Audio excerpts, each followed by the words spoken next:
Hello everyone, welcome to my YouTube channel Civil Info with राज। मैं ऋतुराज भट्ट आपका स्वागत करता हूँ हमारे YouTube चैनल पे। आज मैं एक नया चैनल ओपन कर रहा हूँ और मेरा जो फर्स्ट ट्यूटोरियल है वो रेडी है। Before starting my first tutorials I want to explain about my this new YouTube channel.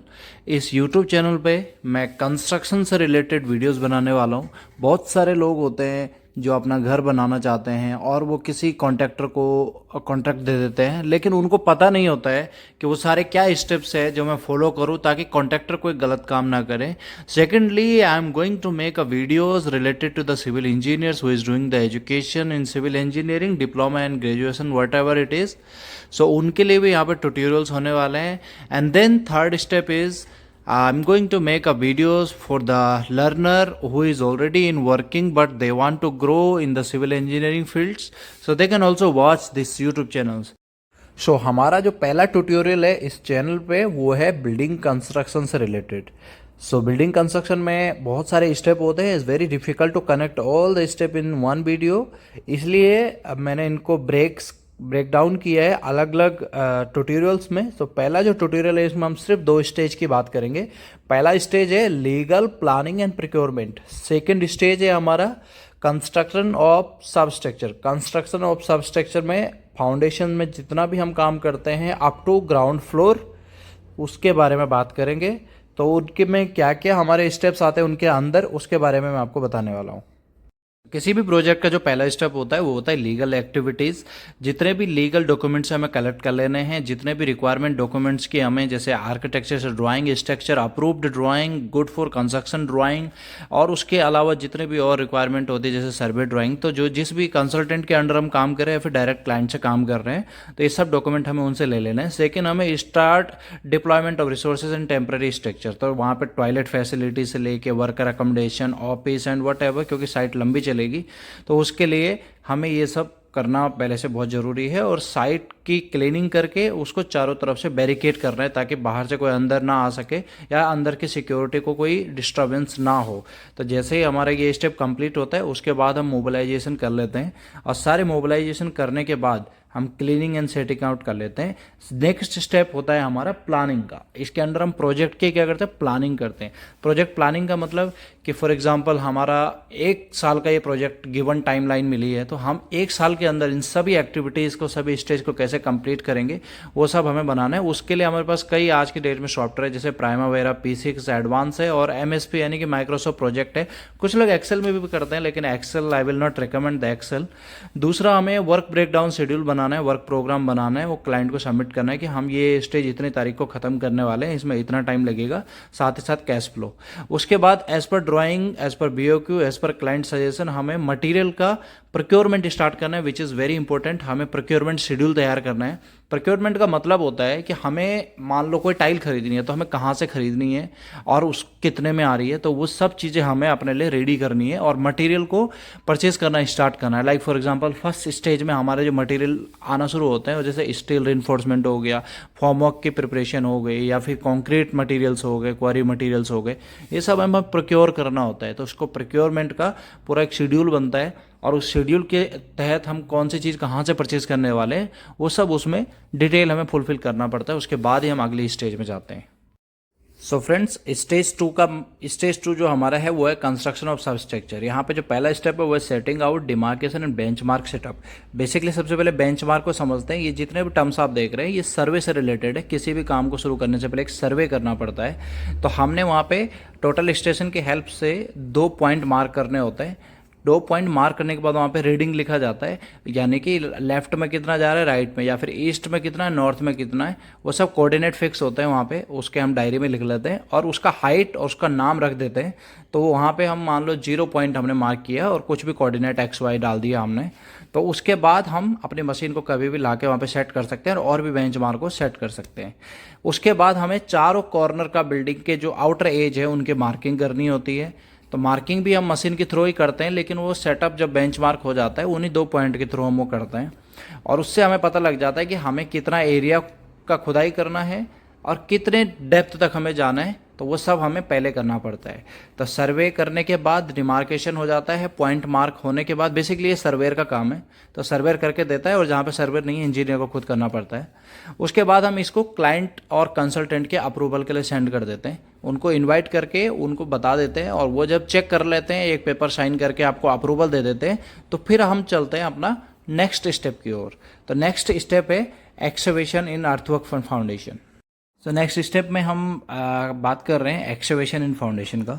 सो इसमें सबसे पहले हमें जो पैरामीटर मिला है, जो हमने मार्क किया है, उस एरिया को एक्सकवेट करना पड़ता है एज पर रिक्वायर्ड डेप्थ, हमें कितना डीप जाना है उसके लिए, और कौन सी टाइप की फाउंडेशन हम एक्सकवेट कर रहे हैं। अगर हम मार्च एक्सकवेशन कर रहे हैं तो हमें पूरा एरिया को खुदाई करना पड़ता है। बेसिकली ये या तो राफ्ट फाउंडेशन के केस में होता है या फिर लूज सोयल के केस में होता है, दो ही केस में हम ऐसा करते हैं। उसके बाद जब एक बार एक्सकवेशन हो जाए तो जहाँ पर हमें फाउंडेशन डालनी है उस एरिया को हमें कॉम्पैक्ट करना पड़ता है, यानी कि मिट्टी को दबाना पड़ता है, ताकि जो भी हमारा बेस इसके ऊपर डले, फाउंडेशन डले, तो वो उसको एक सॉलिड बेस मिले, ताकि हमारा फाउंडेशन नीचे ना बैठे जब लेइंग का टाइम हो या फिर उसके बाद भी। ठीक है, उसके बाद हम कॉम्पैक्शन देने के बाद उसमें करते हैं anti termite treatment. Anti termite treatment का मतलब होता है कि जितने भी टर्माइट्स होते हैं अंडर द फाउंडेशंस, वो हमारी फाउंडेशन और ऊपर वाले पार्ट्स को डैमेज ना करे, इसीलिए हम एक ट्रीटमेंट करते हैं जो एटलीस्ट मिनिमम 10 ईयर गारंटी के साथ में। तो उससे क्या रहता है कि एक और हमें सेफ्टी मिल जाती है। उसके बाद अगला स्टेप है पीसीसी, यानी कि प्लेन सीमेंट कंक्रीट। इसका मतलब होता है कि हम एक ऐसा मिश्रण बनाते हैं जिसकी स्ट्रेंथ बहुत ज़्यादा ना हो, लेकिन एक हमें सरफेस दे दे, एक ऐसा सरफेस जो प्लेन हो और जो थोड़ा सा स्टेबल हो और थोड़ा स्ट्रॉन्ग हो। तो इसके ऊपर हमारा क्या है, फिर जो मेन फाउंडेशन है वो आराम से स्टेबल होके और एक सही शेप में आ जाए। उसके लिए हमें 4 चीज़ों का बेसिकली ध्यान रखना होता है, और भी बहुत सारी चीज़ें डिटेल में आने वाले टाइम में बात करेंगे। तो रिक्वायर्ड ग्रेड, सबसे पहले हमें ग्रेड देखना पड़ता है, यानी कि कौन से रेशियो में हम डाल रहे हैं, 1 3 6, 1 4 8, सो 1 2 4, अलग अलग डिमांड होती है इंडस्ट्री की। सो सेकंड स्टेप है क्वांटिटी। तो हमें क्वांटिटी देखना होता है, जिससे हम वॉल्यूम बोलते हैं बेसिकली, क्योंकि वॉल्यूम या फिर स्क्वायर मीटर में हम इसको देख लेते हैं, कुछ जगहों पे वॉल्यूम, कुछ जगहों पे स्क्वायर मीटर। तो क्वांटिटी निकाल ली जाती है उसके डेंसिटी से, और उसके बाद उतना हम मिक्सिंग के लिए भेज देते हैं। तीसरा जो पॉइंट है वो हमें ध्यान रखना होता है टेम्परेचर। टेम्परेचर अगर 45 डिग्री टू 50 डिग्री है तो उसमें क्रैक पड़ने का खतरा होता है, या फिर बहुत ज़्यादा कम है तो उसके लिए हमें कुछ एडमिक्सचर्स डालने होते हैं। बेसिकली 25 टू 31 डिग्री के बीच में अगर टेम्परेचर है तो हम अच्छे से प्लेसिंग कर सकते हैं कंक्रीट की। उसके बाद स्लम्प, इसमें बहुत ज़्यादा तो नहीं देखा जाता है, लेकिन फिर भी इंडस्ट्री की डिमांड के अकॉर्डिंग हमें स्लम्प चेक करना होता है, जिससे हमें ये पता लग जाता है कि हमारा कंक्रीट का जो फ्लो है वो कैसा है। बहुत ज़्यादा तो पानी नहीं डाल दिया है या फिर बहुत कम पानी नहीं डाल दिया। कुछ लोग सोच रहे होंगे स्लम्प क्या होता है, जो लोग सिविल से संबंधित लोग नहीं हैं उनको मैं बता दूं कि स्लम्प का मतलब होता है कि आपका कंक्रीट कितना पतला है या फिर कितना मोटा है। सो नेक्स्ट जो स्टेप है वो है आरसीसी कंक्रीट इन फाउंडेशन, फाउंडेशन कॉलम और टाई बीम। इसमें सबसे पहले जो हमने ब्लांडिंग करा था, यानी कि पीसीसी करी थी, बेस रेडी किया था, उसके ऊपर मार्किंग कर लिया जाता है। वो भी सर्वे मशीन के द्वारा होता है, जैसे पहले स्टेप में बताया था। तो मार्किंग करने के बाद हमें फुटिंग की मार्किंग करने के बाद उसका वहाँ पे रिक्वायर्ड साइज़ का फॉर्म वर्क रेडी करना पड़ता है। जितनी हमारी हाइट है, लेंथ है, विड्थ है, हमें फॉर्म वर्क रेडी करना पड़ता है, जैसे आप पिक्चर में भी देख रहे हैं। फॉर्म वर्क रेडी करने के बाद हमें उसका स्टील रीइंफोर्समेंट बेसिकली रेडी करना होता है। स्टील से मेरा मतलब है सरिया, जो हम आम भाषा में बोलते हैं। तो सरिया रेडी करने के लिए हमारे पास बार बेंडिंग शेड्यूल होता है, या फिर हमें वो ड्राइंग के अकॉर्डिंग निकालना पड़ता है। उसका स्पेसिंग, उसका डाया, उसकी कटिंग, उसकी बेंडिंग, उसकी सारी चीज़ें रेडी करने के बाद हमें साइड पे मार्किंग करके उसको प्लेस करना पड़ता है, बाइंडिंग वायर से उसको टाई करना पड़ता है। और जैसे ही ये टाई हो जाता है उसके बाद हम फॉर्मवर्क चेक कर लेते हैं। चेकलिस्ट रेडी करने के बाद हम उसमें प्लेसिंग करते हैं कंक्रीट की। तो कंक्रीट प्लेस करने के बाद उसमें हम वाइब्रेटर यूज़ करते हैं, पूरी क्वालिटी का ध्यान रखते हैं। उसको कंक्रीट को स्टार्ट करने से पहले, जैसे बैचिंग से आता है या मिक्सिंग से आता है, तो हमें उसका पहले क्यूब भरना पड़ता है, उसका प्रेशर टेस्ट करना पड़ता है, उसका स्लम्प टेस्ट करना पड़ता है। और सारे टेस्ट परफॉर्म करने के बाद we are ready to place the concrete in the formwork. तो जो भी हमारा सांचा बना है उसमें हम कंक्रीट कर देते हैं, जो भी रिक्वायरमेंट, डेप्थ, हाइट, विड्थ जो भी दिया हुआ है ड्राइंग में। सो जैसे ही हमारा ये स्टेप कंप्लीट हो जाता है, फिर हम स्टार्ट करते हैं वॉल का काम, यानी कि हमें बिल्डिंग के पैरामीटर एरिया में यानी कि चारों तरफ में वॉल देनी पड़ती है। बहुत सारे लोग ऐसा भी करते हैं कि बीच में भी वॉल दे देते हैं, जितने भी हमारी बिल्डिंग की वॉल्स आती है पर वो लोड बेरिंग स्ट्रक्चर होता है। हमें बेसिकली जो बीच में हम बैक फिलिंग करेंगे ना, तो उसमें मिट्टी या कुछ वैसा मटेरियल डालते हैं तो वो बाहर ना आए, उसको रोकने के लिए हम चारों तरफ से बाउंड्री वॉल कर लेते हैं। और बाउंड्री वॉल जैसे ही हमारी हो जाती है उसके लिए हम एक हार्ड अच्छा क्वालिटी का मटेरियल लेते हैं, लाइक कंक्रीट ब्लॉक्स बहुत सारे लोग लेते हैं। बहुत सारे लोग जो है हाई हाई स्ट्रेंथ क्वालिटी ईंट लेते हैं, जिनका साइज़ तो अच्छा नहीं होता है लेकिन उनकी स्ट्रेंथ अच्छी होती है। तो बैक फिलिंग का मतलब होता है कि सबसे पहले जो भी हमने खुदाई के टाइम मटेरियल बाहर निकाला था, चाहे वो मिट्टी थी, पत्थर था या कुछ भी चीज़ थी, वो हमने क्या किया, वापस अंदर डालना है।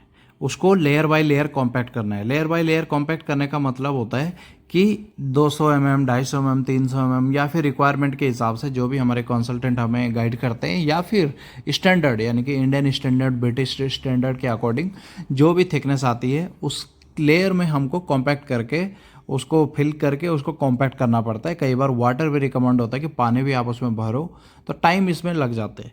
तो जैसे ही हमारा ये स्टेप शुरू होता है, इसके पैरेलली एक और स्टेप चलता है जिसको हम बोलते हैं सीवरेज वर्क, यानी कि ग्राउंड फ्लोर में हमारे टॉयलेट होंगे, वॉश बेसिन होगा, किचन होगा या फिर फ्लोर ट्रैप होती है, जितनी भी फ्लोर ट्रैप हमारी लगेंगी वो सब के लिए हमें प्लम्बिंग अरेंजमेंट करना पड़ता है, जिसको हम सीवरेज वर्क बोलते हैं।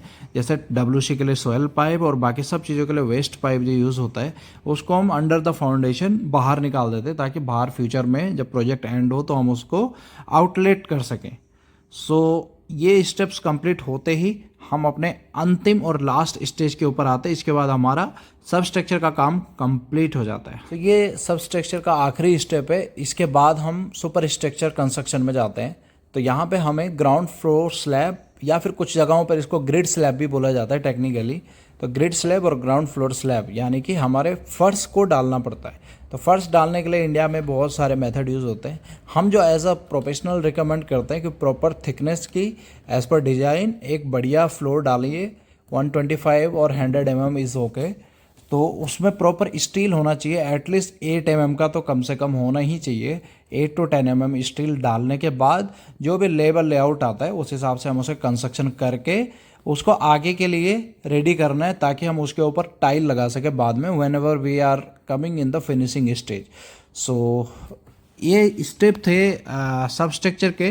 इसके अलावा एक और स्टेप है जो मैंने अभी नहीं बताया है, वो इसके बाद आएगा, क्योंकि वो आउटर और एक्सटर्नल वर्क में आता है, तो वो मैं आने वाली वीडियो में कवर करूँगा। सो आई होप दोस्तों आपको मेरा ये ट्यूटोरियल अच्छा लगा होगा, और मेरा एक कोशिश है, मेरा एक प्रयास है कि मैं आप सभी लोगों को ये वीडियोस के माध्यम से सिविल इंजीनियरिंग की जानकारी दूं और कंस्ट्रक्शन के बारे में बताता रहूं।